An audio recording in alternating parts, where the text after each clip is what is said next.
No one really warns you about the kind of heartbreak that doesn't come with shouting, betrayal, or some dramatic ending. The real heartbreak begins in silence.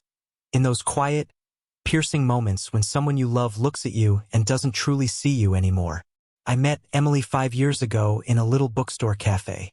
She sat by the window reading the bell jar, sipping black coffee, wearing this gentle smile that made her look like serenity personified.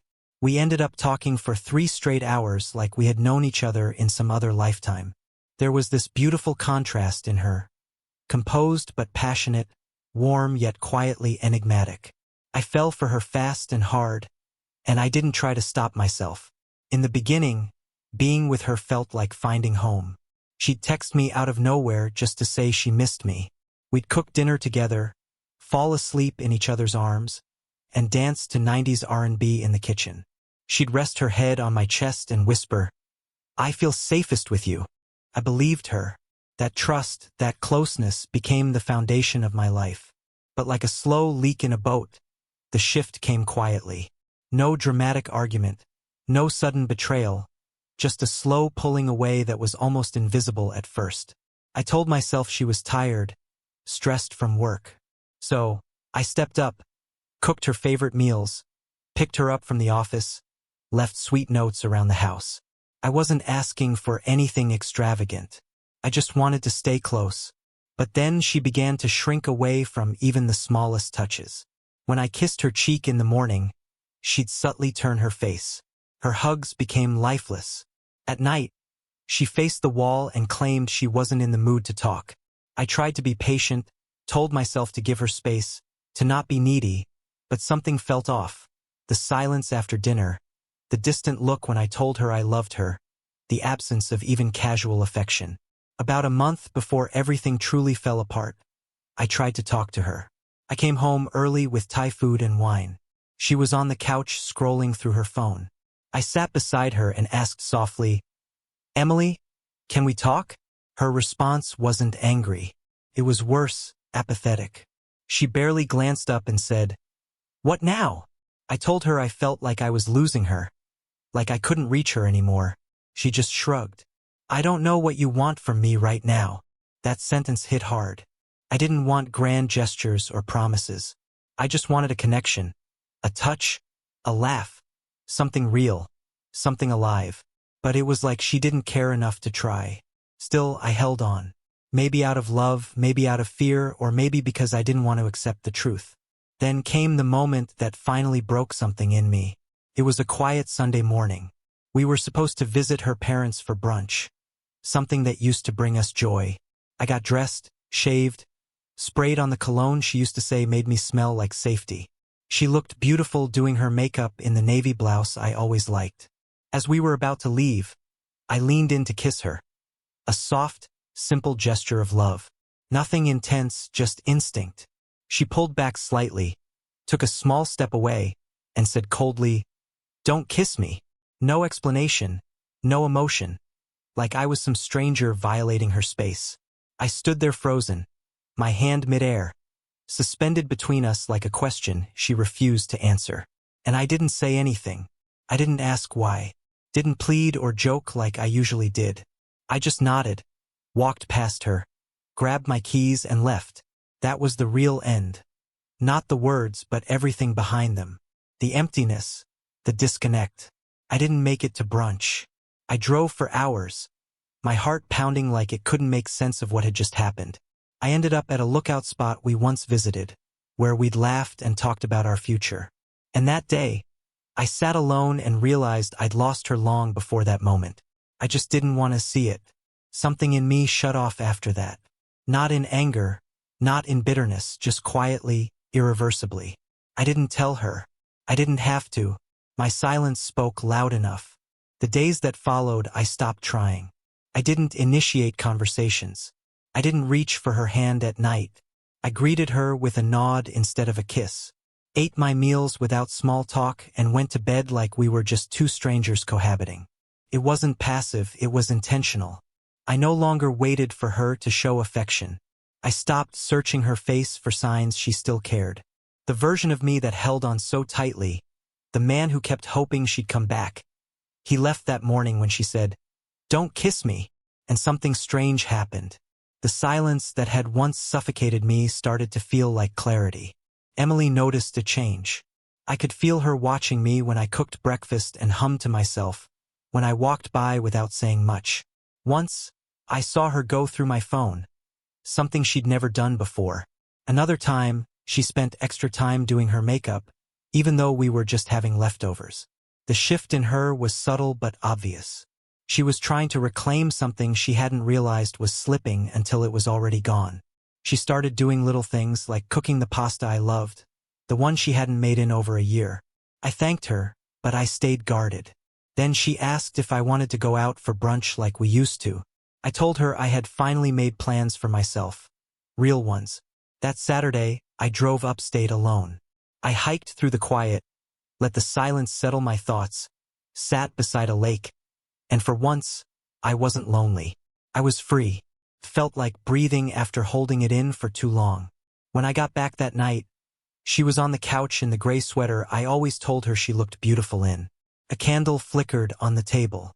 Soft music played in the background. It was obvious she had tried. She looked up and asked, "Where were you?" I shrugged. "Just out." "With who?" "Just me." She looked like she wanted to say more, but she didn't, and I didn't give her an opening. That had become our rhythm, her reaching, me not moving.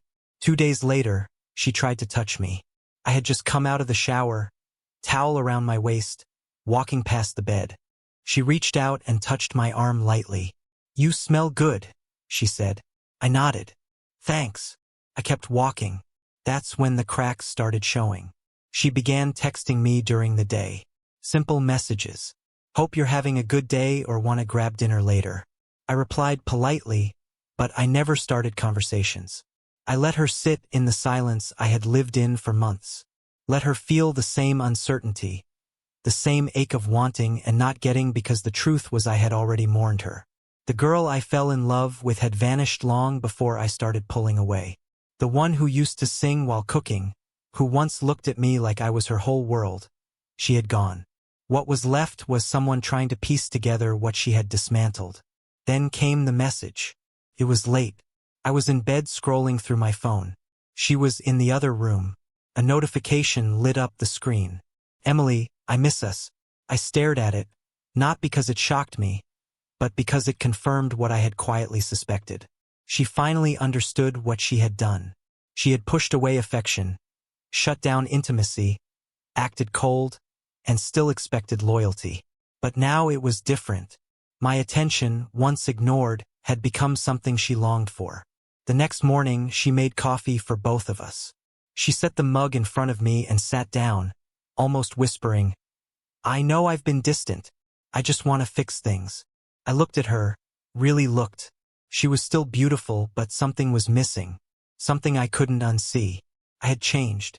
I smiled gently, took a sip of coffee, then stood, kissed her on the forehead.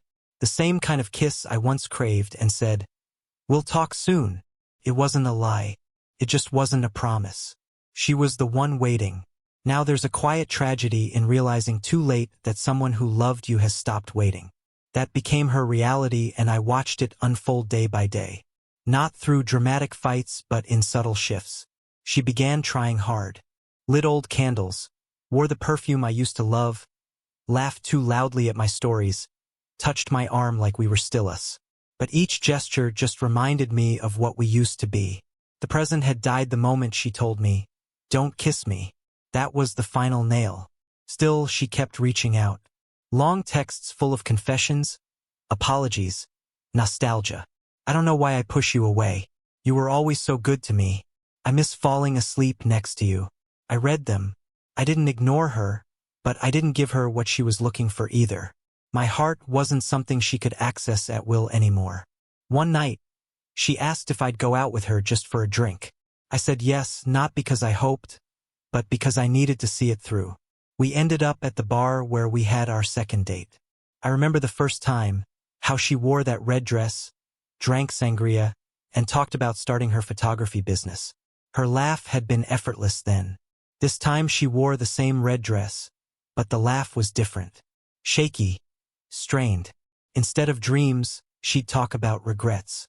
Halfway through her drink, she reached for my hand. "I pushed you away because I was scared," she said. "You love me so deeply." Felt like too much. I didn't pull my hand away, but I didn't hold hers either. "I understand," I said quietly. She leaned in. Her eyes were searching. "I want us back." I looked at her. "Emily, I spent months asking if something was wrong, and you brushed me off. I tried to reach you and you turned away. Do you remember what you said to me before brunch that day?" She looked down. "I do. You said, 'Don't kiss me.' And it wasn't tiredness or stress. You said it like being close to me was something you couldn't stand." Tears welled in her eyes. "I didn't mean it like that. I swear I was just numb. I didn't know how far gone I was. But I did." I said, "Every time you rolled away from me, every time you avoided my eyes, every time I kissed you and you didn't even flinch. And the worst part, I still loved you through all of it." Her tears started to fall. "I love you," she whispered. "I know," I said, "but not the way I needed you to. Maybe not ever." When the check came, I paid. Not to make a point, but because I wanted to leave that bar with the same dignity I'd used to leave her emotional orbit weeks before. That night, she didn't sleep in our bed. I heard her cry in the living room, and it hurt, but not the same way. I didn't ache to comfort her. I didn't feel guilty. I just felt done. Over the next week, she tried again, made breakfast, left notes, suggested therapy. She wanted to heal what she had broken, not realizing I had already healed on my own quietly without her. The final conversation happened 2 weeks later. We sat on the porch at sunset. I had just come back from a run. She brought 2 glasses of water. "I don't know what else to do," she said. "I feel like I lost you." I looked at the sky, then at her. "You did, not because you didn't try now, but because you didn't care then. I gave you everything. My love, my energy, my patience. You didn't lose me in one big moment. You let me go a little more each night. You turned away." She stood up, walked a few steps, turned back. "Is there someone else?" "No," I said, "but there will be. And when she comes, she won't treat my love like a burden. She won't need to be reminded to hold on." She swallowed like my words had landed too hard. "Are you leaving?" "I already did," I said. "You just didn't notice." I packed slowly that weekend, folded my clothes, left the apartment key on the table, took only what was mine. As I reached the door, she stood in front of it, mascara smudged, eyes hollow. "Please," she whispered, "don't go." I met her eyes, my voice steady. "I stayed when you didn't want me. Now that I found peace, don't ask me to go back to pain." And I walked out. I drove to a friend's cabin by the lake, alone, free, no buzzing phone, no weight on my chest. I looked at the stars at night, slept like I hadn't in years, and woke up lighter. She texted the next day, "I'm sorry. Please come back.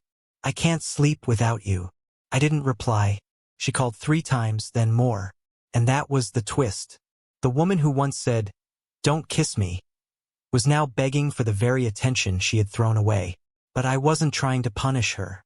I had simply outgrown the version of myself who waited. She broke something, not just between us, but inside me. And when I finally picked up those pieces, I realized I was better off carrying them forward toward a life where love is given freely, not earned through pain. So I walked away.